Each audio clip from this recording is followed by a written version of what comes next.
First year में काम कैसे करते हैं, कितना काम करते हैं, ये सब तो आ गया था, बट काम करवाते कैसे हैं, कैसे हम आइडेंटिफाई कर सकते हैं कि कोई एक पर्टिकुलर व्यक्ति किसी एक पर्टिकुलर जॉब के लिए सही है, किस तरीके से पब्लिक फेल्यूर जब मैंने फेस किया था उसे मैनेज किया था आईआईटी के अंदर, और आईआईटी रुड़की की लाइफ ने किस तरह से मुझे वो ट्रेनिंग दी कि अगर पब्लिक प्लेटफॉर्म पे भी फेल हो जाओ तो कम बैक कैसे करना है।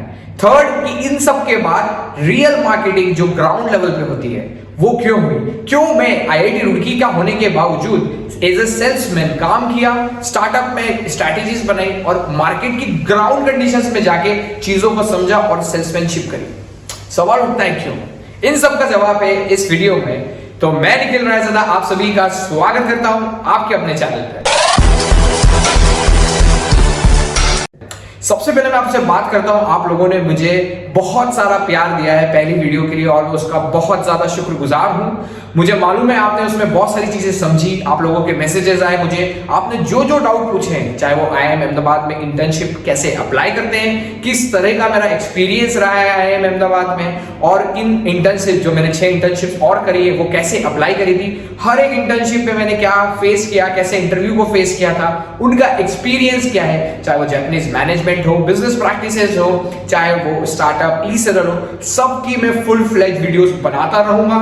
तो अगर अभी तक आपने चैनल को सब्सक्राइब नहीं किया है तो यहाँ पे एक बटन आ रहा है, उसे सब्सक्राइब बटन पे दबा लीजिए और नोटिफिकेशन बेल को ऑन कर लीजिए, क्योंकि हम फुल फ्लेज सीरीज के साथ आप सभी के सामने आने वाले हैं। एक बार फिर से स्वागत करते हैं इस वीडियो में। सबसे पहली चीज होती है कि हम फर्स्ट ईयर में बहुत काम करते हैं, बहुत काम करना सीख जाते हैं, चीजें बड़ी होने लगती हैं, बहुत सारी चीजों में प्रायोरिटीज चेंज होती है। तब एक सबसे इंपॉर्टेंट जॉब मिलता है कि हमें सही टैलेंट को सही फील्ड तक जोड़ना है। आप बहुत सारे ग्रुप्स में हेड बनेंगे, आप सेकेंड ईयर में जब जाएंगे, जिस तरह से मैं 6 से 7 क्लब्स में मैं था, तो जब उनके फर्स्ट ईयर आए तो उनका रिक्रूटमेंट प्रोसेस, उनके लिए क्या प्रोसेस होना चाहिए, कैसे जीडी तैयार करना चाहिए, हर साल जीडी का ट्रेंड क्या रखना चाहिए, इंटरव्यू में हमें कैसे सामने वाले को जज करना है। जब हम सामने वाले को जज करना शुरू करते हैं तब हमारा माइंडसेट बैक ट्रैक करता है, और जब हम एज ए इंटरव्यूअर अप्लाई करते हैं किसी चीज के लिए तो हमें एक अलग लर्निंग मिलती है। तो ये टू वे कम्युनिकेशन, जब मैं उस सामने वाली सीट पे बैठ के जब इंटरव्यू दिया करता था और जब सेकेंड ईयर में जब मैं लोगों को इंटरव्यू लेता था तब मुझे पता चला कि इंटरव्यू जो ले रहे हैं उनकी माइंड प्रोसेस क्या होती है, किस तरह से सोचते हैं, किस तरह से चीजें रखते हैं। तो आईआईटीज में, आईआईटी रुड़की में जब आप क्लब्स में इंटरव्यूज लेते हैं अपने जूनियर्स का तो एक अलग तरह का एक्सपीरियंस मिलता है। उसमें हमें यह पता चलता है कि हम किस तरह से चीजें सोच रहे हैं और सामने वाला किस तरह से चीजें सोच रहा है। तो एक अलग लर्निंग मिली, जो कि अब मैं जब इंटरव्यूज देता हूं या किसी क्लाइंट से डील करता हूं तो मुझे पता रहता है कि बंदा क्या सोच रहा है, उस चीज का जवाब मैं अपने से पहले से तैयार रख के रखता हूं। एक छोटा सा लर्निंग एक्सपीरियंस है, जब मैं बिना तैयारी करे एक कॉलेज में सेशन लेने चला गया था, तब अच्छा सेशन हुआ, उसकी वीडियोस भी मैं शेयर करूंगा यूट्यूब पे, बहुत सही मैनेजमेंट का सेशन था। बट जब मैं बाहर आया तो मेरे से एक छोटा सा सवाल पूछा कि what is civil engineering in technical terms, और मेरे को लगा कि यार ये क्या सवाल पूछ दिया। सिविल इंजीनियरिंग का मैं स्टूडेंट हूं, मुझे टेक्निकल आंसर पता होना चाहिए इसका। ये नहीं कि हम सिर्फ मकान बनाते हैं या फिर हम सिर्फ बिल्डिंग्स बनाते हैं, नहीं, इसकी टेक्निकल डेफिनेशन मुझे पता होनी चाहिए। तो अब मुझे लग गया कि हमें हर एक क्वेश्चन के लिए प्रिपेयर्ड होना है, हर एक क्वेश्चन को प्रिपेयर करके जाना है। तो ये लर्निंग पता चली जब हम एज ए इंटरव्यूअर बैठे, जब हमने लोगों के इंटरव्यू लिए, सही टैलेंट को देखा कि ये पर्टिकुलर जॉब के लिए ये प्रोफाइल सही है कि नहीं है, ये बंदा कहीं गिव अप तो नहीं कर देगा, क्या ये बंदा बीच में काम छोड़ सकता है, न जाने कितने सवाल आएंगे। अगर आप कोई नई चीज शुरुआत करोगे, आप नए लोगों से मिलोगे तो बहुत सारी चीजें समझ में आएगी कि किस तरीके से हमने उस चीज को हैंडल किया। तो यहाँ मेरी एक लर्निंग है जो मैं आपसे शेयर करना चाहता हूँ कि जब आप किसी को जज करते हैं तो जज करना वर्क बेसिस पे बहुत डिफिकल्ट हो जाता है। हम बहुत इमोशनल बायस होते हैं किसी को लेके, अगर कोई बहुत क्यूट लग रहा है या बहुत कोई सीधा लग रहा है तो हम एक इमोशनल बायस ये हो जाते हैं कि यार ये बंदा काम कर लेगा, बट एट द एंड थोड़े समय बाद रिजल्ट्स कुछ और होते हैं। क्यों? क्यूटनेस, इमोशनल बंदा होना एक अलग बात है और उस वर्क के लिए वो बंदा सूटेबल होना एक डिफरेंट बात है। तो ये चीजें मैंने जब सीखी, लोगों को मिलके, लोगों को देख के, और अब मैं जब किसी से मिलता हूं तो एक इमोशनल बायस चीजों को दूर रख के जब मैं सोचता हूं तब चीजें ज्यादा अच्छी तरह से आउटपुट निकाल के आती है। तो ये मेरी लर्निंग थी जो मैं आपको शेयर करना चाहता था।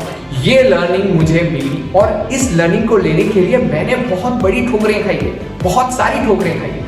मुझे आज भी याद है जब मेरा सबसे बड़ा फेलियर हुआ था, जब मैं आईआईटी निकाल चुका था, तो अभी कॉन्फिडेंस था कि यार अब कोई भी जगह मैं जीत सकता हूँ। हर जगह के मन में एक ऐसा सवाल आने लगता है और हर जगह इस तरह से बिल्ड करना लगता है। बट जब फेलियर आता है तो किस तरह से चीज़ें हैंडल होती है वो मैं आपसे शेयर करना चाहता हूँ। तो मेरी लाइफ का अभी तक का सबसे बड़ा बिगेस्ट फेलियर है पब्लिक प्लेटफॉर्म पे, वो मैं आपको बताता हूँ।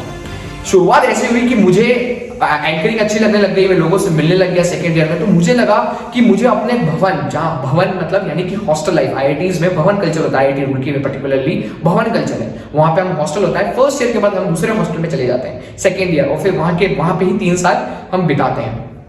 तब मुझे लगा कि वहां जाके मुझे कल्चरली चीजें चेंज करनी है। जिस तरह से गणेश चतुर्थी होती है तो वो कॉलेज कैंपस के बहुत कुछ पर्टिकुलर एरियाज में होती है। तो मुझे लगा कि सब लोग पार्टिसिपेट नहीं कर सकते, हमें भवन में गणेश चतुर्थी करनी चाहिए, या फिर हमें भवन में ही लोहड़ी का फंक्शन शुरू करना चाहिए। डिफरेंट फंक्शंस हमें यहाँ पे कल्चरली इसको ओरिएंट करना चाहिए। हर लोग अपने यहाँ पे रात को रूम में रहते हैं, मस्ती करते हैं, लैपटॉप्स पे रहते हैं, तो एक कल्चरली प्रेजेंस बनाना चाहिए भवन में।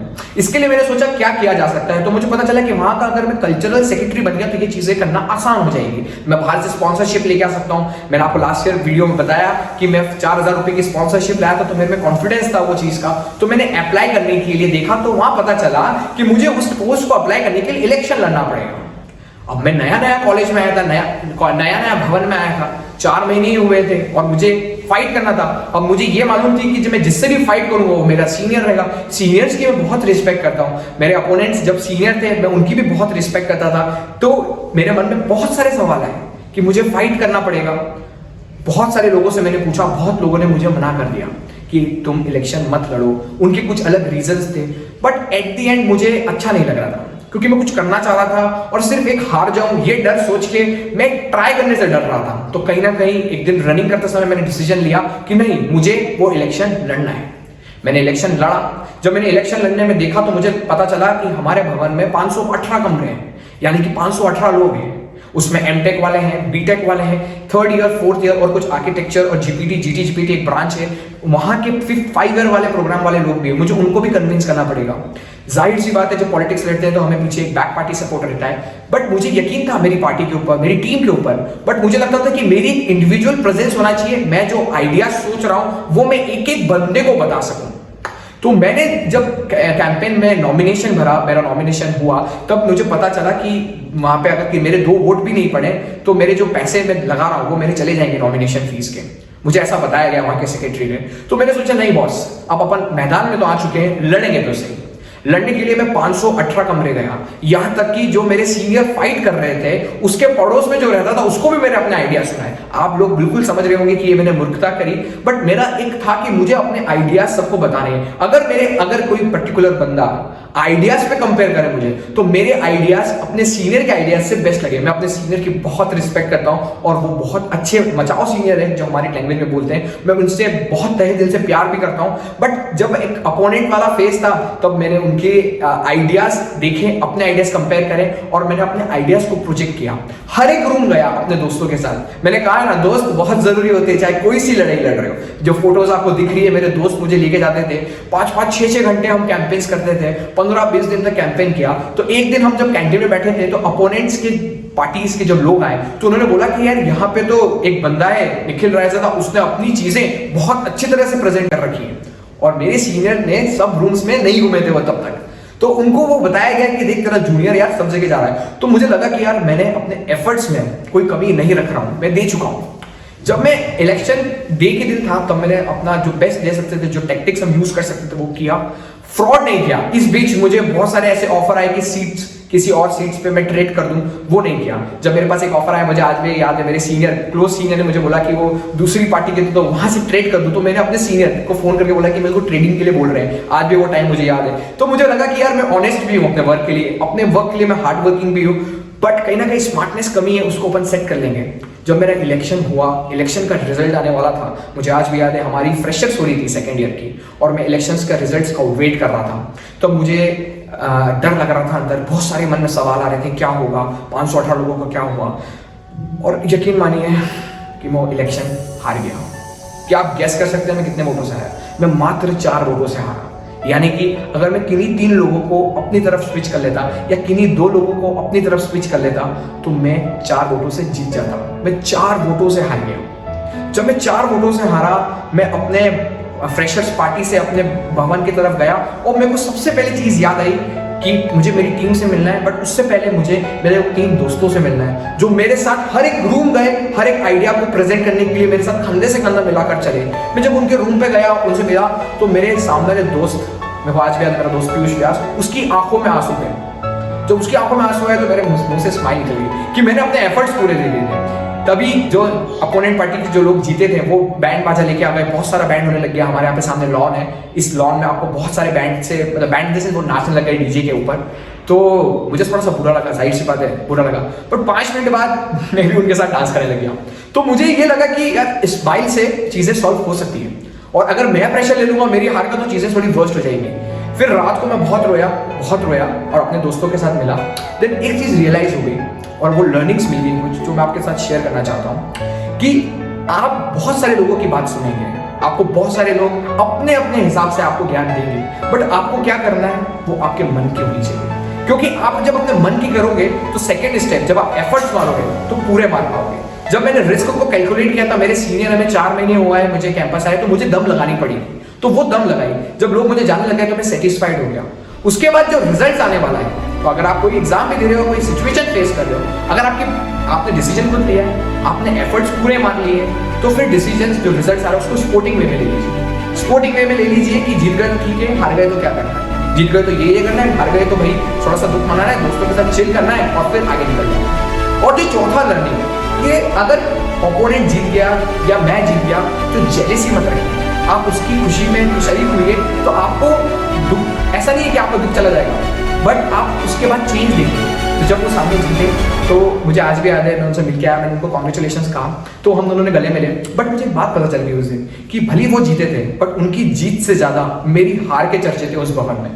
तो जब मैं बाहर निकलता तो सब लोग मुझे ये बोलते थे कि यार तू हार गया, इसका बहुत दुख है, बट तेने कैंपेन बहुत अच्छा किया। मेरे लिए कैंटीन वाले जो भैया है, उनका फोटो ये है, इन्होंने फ्री कैंप, मतलब फ्री उस दिन रखा था कि अगर मैं जीतता हूं तो उनकी तरफ से फ्री रहेगा सभी को रेस्टोरेंट उस कैंटीन में खाना। मैंने उससे कुछ कहा नहीं था, मैंने कोई ट्रेड नहीं किया था उनके साथ, ये उनके दिल की इच्छा से उन्होंने ये चीज करी थी। तो मैंने सोचा कि यार मैं लोगों के दिल तो जीत चुका हूं। तो ये है कि आप एफर्ट्स कितना मार रहे हो, आपके रिजल्ट्स क्या है, डजंट मैटर। अगर आप किसी भी चीज में हो, कोई डिप्रेशन फेज में भी हो, तो बस ये देख लेना कि आपके एफर्ट्स कितने हैं और आप क्या अपना दिल का काम कर रहे हो। अगर दोनों तरफ से जवाब यस आ जाए तो फिर टेंशन नहीं लेना है इतनी। तो ये एक लर्निंग है जो मैं आपके साथ शेयर करना चाहता था। अब मैं क्योंकि हार चुका था इलेक्शंस, अब या तो मेरे पास 2 ऑप्शन थे, इसका हैंगओवर आगे के 2 साल में बिताता या फिर इसको कट शॉर्ट करता और अपनी लाइफ को, जो अपनी मार्केटिंग और बिजनेस में मेरा जो इंटरेस्ट है मैनेजमेंट में, उसको कंटिन्यू करता। मुझे आज भी याद है उस फ्रेशर्स में मेरी को एंकर ने अचानक से एक सवाल पूछा था, जो मैंने बातों ही बातों में बोला था उन्होंने मेरे से पूछ दिया स्टेज पे, सामने बहुत सारे लोग बैठे हैं, कि यार निखिल तू यहाँ मत आ, वैसे भी तो अपना भवन संभाल ले, वहां वैसे भी तो आज हार गया है। मैं उसी दिन हारा था, या शायद एक दिन बाद की बात है, हाँ मैं उस एक दिन बाद की बात है, और उस दिन मेरे से उन्होंने पूछ लिया। मुझे कुछ समझ नहीं आया, 2 सेकंड के लिए ब्लैकआउट हुआ, बट मैंने जवाब दिया उन्हें, जो आज भी याद है, कि यार हम जो लोग होते हैं ना, हम जैसे लोग, वो 2 चीज करते हैं, या तो वो जीत जाते हैं या फिर वो सीख जाते हैं। बॉस ये हार के डिप्रेशन वाले फेज में जाने वाला फेज हम में आता है, बट हम उसके बाद डिसीजन लेते हैं कि अब नहीं, अब हो गया, ठीक है, it's a part of game, अब गेम चेंज करना है, मूव चेंज करनी है और आगे लाइफ को अहेड ले जाना है। तो ये चीज मैंने जब उन्हें बोली तो मुझे आज भी उन सीनियर का फोटो जो ये है, इनका चेहरा आज भी याद आता है, अभी मैं डिस्कस कर रहा हूँ अभी भी याद आ रहा है, और इन्होंने हाथ ऐसे ऊंचे करके तालियां बजाई थी। तो वो कॉन्फिडेंस था कि यार अपने सीनियर्स, अपने लोग अपने साथ है, कोई डरने की बात नहीं। तो हमारे लिए जो इंपॉर्टेंट फील करता है, हमें उनका सोचना है कि यार वो हमारे लिए क्या फील कर रहे हैं, कोई और क्या फील कर रहा है, डजंट मैटर। तो ये चीज समझी। उसके बाद मुझे मार्केटिंग में बहुत इंटरेस्ट आने लग गया। आईआईटी रुड़की सिर्फ आईआईटी के लिए फेमस नहीं है, उसके आसपास का माहौल। आईआईटी तो बहुत एक्सप्लोर होता है, बट आईआईटी के आसपास का मार्केट कैसे एक्सप्लोर होता है। मैंने डिफरेंट बिजनेसमैन से मेरी फ्रेंडशिप पड़ी। मैंने रोट्रैक्ट क्लब रुड़की का, जहाँ पर डिफरेंट बिजनेसमैन आके मिलते हैं, जुलते हैं, तो मैंने उनसे बात करी, क्या आइडियाज चलते हैं, कैसे वो सोचते हैं। टेक्निकल हैंड कैसे सोचता है मुझे मालूम है, बट बिजनेसमैन कैसे सोचते हैं। मैं ये जो आपको फोटो दिख रहे हैं बीडी जेन साइकिल वाले, आकाश भी है, इनसे मैं मिलता था। इनकी जब भी शॉप पे जाता तो मैं चाय पीता था, आज भी आपकी चाय मुझे याद है अगर आप देख रहे हैं तो। सेकंड पावर साइकिल वाले भैया अमनप्रीत भैया, इनसे मैं मिलता था। रोटराइट क्लब में चेतन पैथोलॉजी वाले लोग हैं, उनसे मैं मिलता था। न जाने वहाँ के डॉक्टर से मैं मिलता था। तो IIT रुड़की के बाहर के लोगों का कल्चर, मार्केट कल्चर क्या है, ये चीज समझता था। W रेस्टोरेंट वहाँ का नया कैफे था, उनसे मिलता था। तो गौरव भैया से मैं मतलब बड़े बड़े भैया जैसे ही थे। तो ये सब चीजें मुझे पता चला कि कैसे डिफरेंट बिजनेसेस फंक्शन करते हैं, किस तरह से वो अपने लॉजिस्टिक्स को, किस तरह से अपने सप्लाई चेन को, मैनेजमेंट को मैनेज करते हैं। तो वहां से लगा कि बॉस मुझे मार्केट में उतरना है, मार्केटिंग करनी है, सेल्समैनशिप करनी है, एक बार देखना है कि लोग सोचते कैसे हैं। किसी के सामने आप अपना प्रोडक्ट लेके जाओ तो बेचोगे कैसे। तो इस चीज के लिए मैंने अपने सर का ई-सरल ऐप को ज्वाइन किया। वो स्टार्टअप था, उस समय इनिशियल फेज में था। मैंने सोचा कि सर मैं आपके पास आ रहा हूँ। मैंने अपना इंटर्न का पीरियड को बढ़ा दिया कि मैं 15 दिन और साथ में काम करूंगा, और वहां पे ग्राउंड लेवल पे कैसे स्ट्रेटेजीज वर्क करेगी, स्ट्रेटेजीज बनाएंगे, टीम के साथ बनवाएंगे, डिसीजंस लेंगे। सिर्फ ये करना नहीं है कि प्रोडक्ट लेके बेच देना है, नहीं, एक बार आएंगे, प्रोडक्ट बेचेंगे, फिगर आउट करेंगे कि इसको बड़े तरीके से कैसे बेचा जा सकता है। पूरे ई-सरल का एक्सपीरियंस आपको, कोटा में मैं वहां रहा था, आप में से शायद कुछ लोग कोटा रह चुके हैं। तो बच्चों को किस तरह से कन्विंस करना है, वहां पे गर्ल्स हॉस्टल में घुसना बहुत बड़ी बात होती थी। किसी कैंपेन अगर आप एडवर्टाइजमेंट करने जा रहे हो किसी गर्ल्स हॉस्टल्स में, तो शायद अगर कोई गर्ल्स से अगर आप पूछेंगे जो कोटा में रहती थी हॉस्टल्स में, वेरी मच डिफिकल्ट आप उनके अंदर जाके अपने वेबिनार दे सके। बट हमने ये पॉसिबल किया, हमारी गुडविल इमेज से ये पॉसिबल किया, हमारी स्ट्रैटेजीज से हमने पॉसिबल किया। किस तरह हमने मैथ्स में स्ट्रैटेजीज यूज करी ताकि हम ई-सरल को वहां पे ऐप को इंस्टॉल कर सके, और उसका क्या कमाल का रिस्पॉन्स आया लोगों का। कैसे प्राइसिंग डिसाइड करी, कैसे सब्सक्रिप्शन मॉडल होना चाहिए, कि मंथली मॉडल होना चाहिए, कि वन टाइम इन्वेस्टमेंट मॉडल होना चाहिए, कौन कौन से टॉपिक्स हमें बच्चों को देना ताकि हमारा मॉडल आगे निकल जाए, कितने दिन का टाइम पीरियड देना है, फ्री करना है, तो क्या क्या स्ट्रैटेजीज हो सकती है, सिटीज वाइज लोगों की सोच कैसे होती है, ईयर वाइज लोगों की सोच कैसी होती है, इंस्टीट्यूट वाइज लोगों की सोच कैसी होती है। पूरा R&D करके बैठे थे, पूरा R&D किया था।